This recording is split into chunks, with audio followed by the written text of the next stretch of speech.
Good morning. Um, so, this past week, I had to switch off my medication to a new medication. And it's the first time I had switched medications for my depression, anxiety, and, you know, 14 years. No, 16 years. So it's definitely a different thing. And so that's something that I wanted to talk to y'all real quick about before we get into the PTSD. What I found out was that the pharmaceutical companies that fill the medication for the VA, there are like 4 different pharmaceutical companies. And so there's 4 different variations to medication, just a little bit different in ingredients. And the last difference I got sent me into a being on edge and nervous and everything. Anyway, long story short, make sure that if you do run across this, check with your psychiatrist and then your clinical pharmacist, which VA has, that can talk to you about the stuff and everything. So anyway, let's go ahead and get into PTSD. Like I said, this is, dealing with PTSD, something that we do as veterans a lot, and I deal with it too. PTSD can affect anyone as a result from exposure to experience that is horrific, life-threatening. The whole person gets locked away in emergency mode, and we talked about the 4 things: flight, fight, freeze, or phone. And so the different ways to do it is totally overwhelming.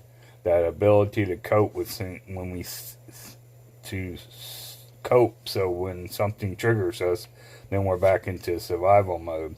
They have no reserve with which to handle it. So it takes your full energy. You don't have anything else to back it up with, and you just have to do whichever the 4 ways to cope with it. Like I said, fight, you fight it. Flight, you run away from it. Freeze, you just become numb, you don't do anything. Our phone is where you just kind of play it off. So, what PTSD is not a chosen situation or temporary condition, nor is it 100% curable. People who struggle with it are not crazy, weak, failures, bad people, nor are they without help or hope. They can learn to strive again. So it's not about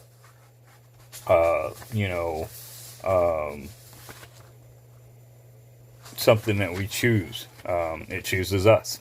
It's the way I feel about it. So some of the things that you do and don't, please don't take pity on us. Don't fear or avoid us. Don't try to fix us. Don't try to judge. Don't assume you know what they're going through. Do not say, "Oh, aren't you over it yet? You're crazy." Just get it out, over with. It's all in your head. Just be stronger. I have a total cure for you. At least you wasn't wounded. I hadn't. I had that, but I got over it. What you really need to do is blank. You're on your own. Pull yourself together. It's all in the past. Suck it up. Move on. So we've heard all those comments because people who don't understand PTSD say those comments because they think it's like getting over a bad cold. We take some medicine, we maybe drink some orange juice or something, and all of a sudden we're feeling okay. But it's not, and, don't try to fix this because you don't know how to fix this. In fact, there's nobody that knows how to fix this, And so you have to know that,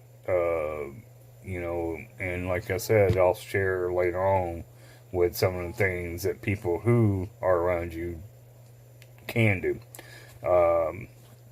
And so it is a thing that you have to realize with PTSD. It's not curable. It gets better because we treat it. We go to therapy. We maybe take medication. We maybe do whatever it is that we need to do in order to deal with it. Coping skills. And so it's the reason I'm talking about this is because of the holidays. Whenever something outside of your control comes flooding back in, then it's going to be there. And the same thing with PTSD, in the holidays. So if there's something that occurred around the holidays that was traumatic for you, then you're going to have that anniversary and it's going to come back. And you have to deal with it again. Each time we deal with it, we get stronger and we become better to deal with it. So what we would like our family members to know about living with PTSD: give me space when I need to be alone. Don't overwhelm me with questions. I'll come back and talk to you when I'm ready. So, family members, don't crowd the veteran. Give them space. Give them time to deal with it. They'll get it, flip back up, right, and they'll go back. Get away from me. I'm out of control, threatening, and violent. This is for your own personal safety. Okay, do not try to fix anything. Okay, this is for your own personal safety. Okay, don't personalize my behavior when I slow to get quiet. So don't try to say I understand or whatever. Be patient with me, especially when I'm irritable, and usually when I'm irritable, I will separate myself for a while and try to get it under control. Don't patronize me and tell me what to do, because you don't know what I'm going through. Treat me with respect. Include me in the conversation and decision making. Don't pity me. I don't just feel sorry for me, because I'm dealing with this. I'm going to fight this. Don't say I understand when there are some things that you can't understand. And unless you've been in our boots, you won't understand. Realize that I have unpredictable highs and lows, good and bad days. So, just like I said, with the medication change that I'm going through right now, I'm going through peaks and valleys because of the old medication coming out of my system and the new medication going in my system. And I've already told my wife that. Realize that anticipate my anniversary dates, like I just talked about, holidays, my Blackhawk crash, my friend's Vince dying. I like to share my traumatic experiences with you, but I fear overwhelming. I feel like I will be overwhelming you and lose you, and so they won't understand. They'll feel like it's so big, and they'll want to leave. I want to be close to you and share my feelings, but I'm afraid sometimes I don't know how to express my emotion, and this is very difficult. For anybody not experiencing traumatic events, PTSD, it's hard for us to explain our emotions. We can't even do it in a normal whatever. It's just there. I also fear your judgment. Where we're worried about what you're thinking. What you're thinking as far as, leaving us. I know I still love you and care about you, even if I act like a jerk sometimes. And like I said, with the cycles and everything that you go through good times, you go through bad times. Don't ask me to go to a crowded or noisy place because I'm uncomfortable and sad. Some people know their triggers. Some people know what they have to do in order to deal with it, and they don't put themselves in that situation so that they are able to do that. So don't ask people to go to crowded malls. Don't